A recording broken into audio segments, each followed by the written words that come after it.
Hi everyone, my name is Gabe Gann and I'm excited to go through this presentation with you today about uncertainty reduction theory. So through this presentation we're going to cover a few things.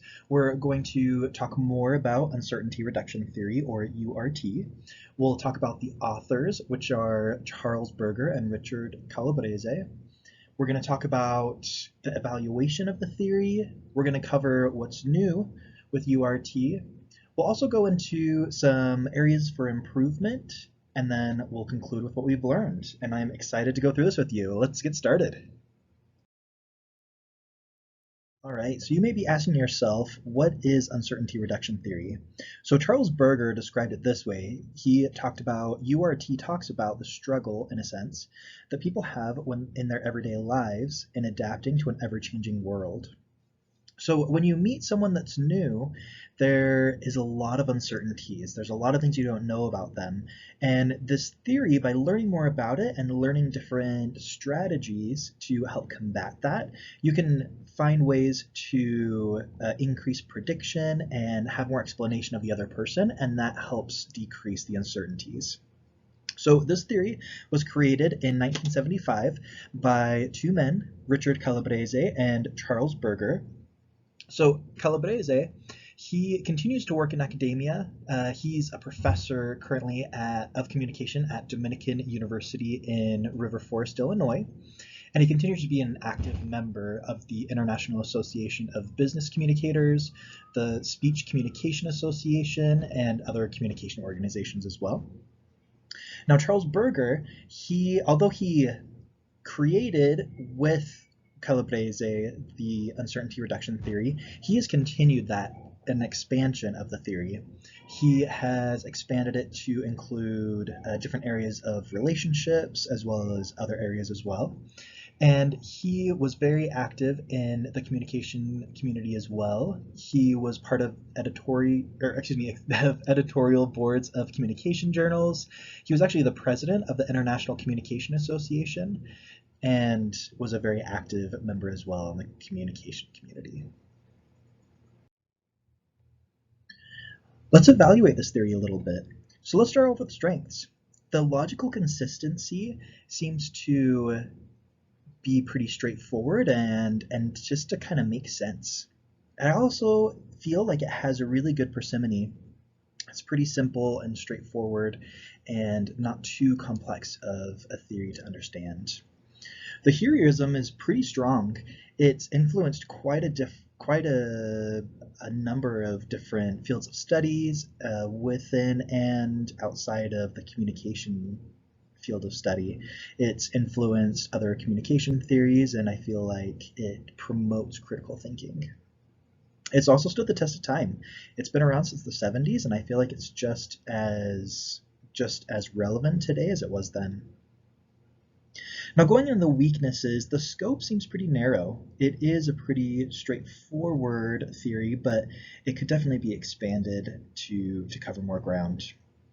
The utility is okay, but it focuses more on uncertainties, not as much to how to overcome them. And I feel like there's some work to be done to have it be more useful and utilized better to help people understand uncertainties and how to reduce them quicker.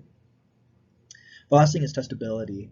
It does have okay testability as well, but there's work to be done. I think that there are a lot of tests that could happen to help improve this theory and have it be more useful.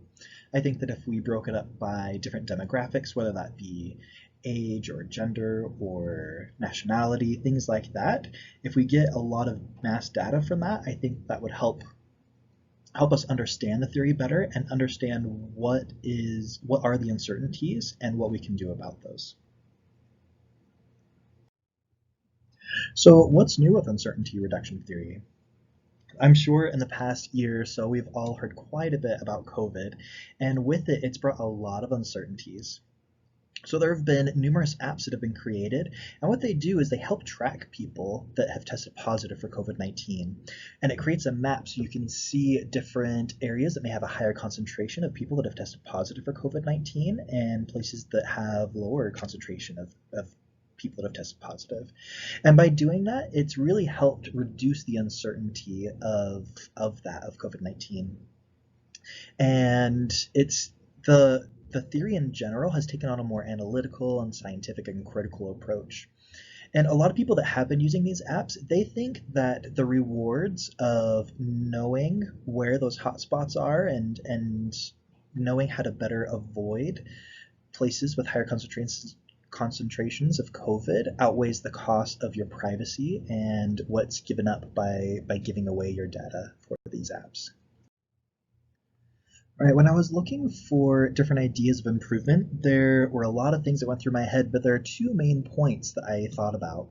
The first thing was talking about groups and organizations. I think that there's a lot that could go on to study how people have uncertainties about different groups and organizations and how to reduce those uncertainties with different groups that you're a part of or that you're not a part of. I think another thing is expanding that beyond an interpersonal relationship. Rather than thinking of how to reduce your own uncertainties, I think it would be interesting to see how you can study more and how you can help reduce uncertainties of others when you're first meeting them, rather than thinking of what you can do, what people can do for you and how you can find out more information. What can you do to help other people feel more comfortable and have their uncertainties reduced? All right, I really enjoyed learning more about this theory and this class in general. One thing that I've enjoyed about this theory in particular is that I'm not alone in feeling uncomfortable with leading new people. I think that it's comforting knowing that other people have similar uncertainties that I do. I think that we all also try to seek the understanding of other people and to seek security, and I think this theory helps us with that and helps us gain more understanding. I also have found it really interesting that communication theories that they can be expanded into so many different areas. You know, uncertainty reduction theory, it's impacted computer science, sociology, so many different areas. And I think it's really cool that these theories can help in so many different ways. And there's always room for improvement. I think that every theory and lots of things in life, nothing's perfect, and that there's room for improvement. I think it's a good thing to always improve and expand and grow the knowledge and the things that we have.